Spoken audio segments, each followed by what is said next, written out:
بھی وسلم کیا میرے ماں باپ کے مرنے کے بعد کوئی ایسا عمل ہے ان کے لیے میں کروں؟ میرے باپ مر چکے ہیں، ماں مر چکے ہیں، کیا ان کے مرنے کے بعد کوئی کام ایسا ہے جو کروں مجھ کو فائدہ ہوگا؟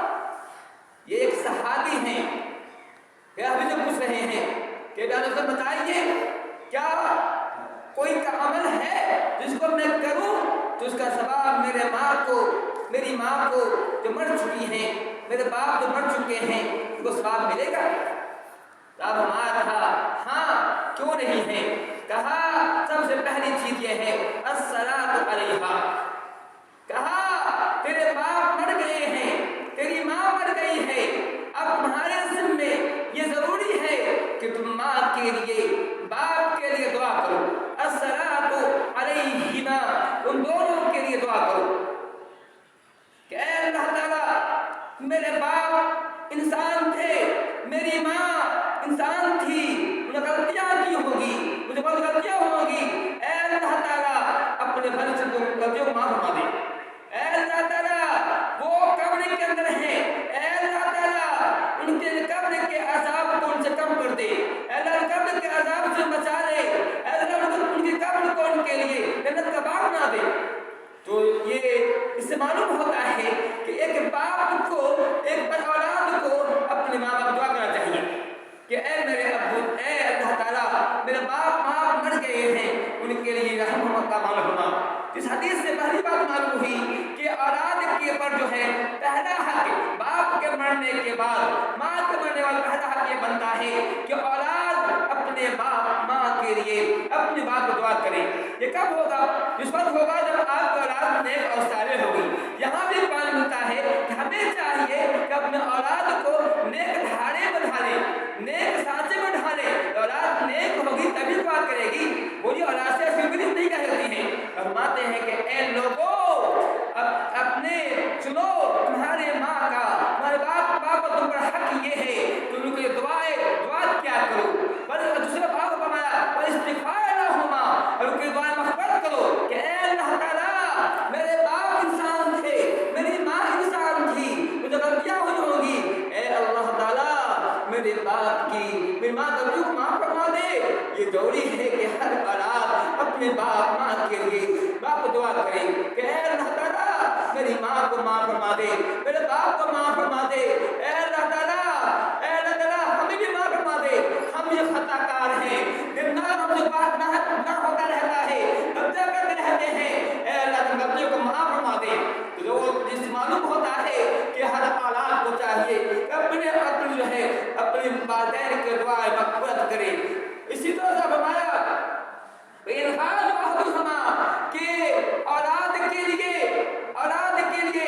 اولاد پر باپ کا حق یہ ہے کہ ماں باپ کے عہد کو پورا کرے۔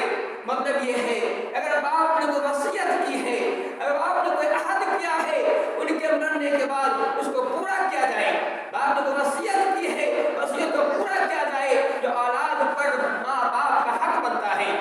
آج کتنے ہی اولاد ہیں جو ماں باپ کی نصیحت کو پس پوجا لیتے ہیں، کتنے ہی اولاد ہیں جو ماں کی نصیحت پر دھیان نہیں دیتے ہیں، باپ کو دھیان نہیں دیتے ہیں۔ یہ ایسی اولاد یقیناً ناکارہ اولاد ہے، یقیناً ایسی اولاد جو ہے فلاح پانے والی نہیں ہے۔ اللہ فرماتے ہیں کہ اے لوگوں سنو، اولاد پر ماں باپ کا حق یہ ہے کہ ماں باپ کے مرنے کے بعد ماں باپ نے جو نصیحت کی ہے اس کو پورا کیا جائے، انفاذ احدہما، ان دونوں کے حق کو پوری کیا جائے۔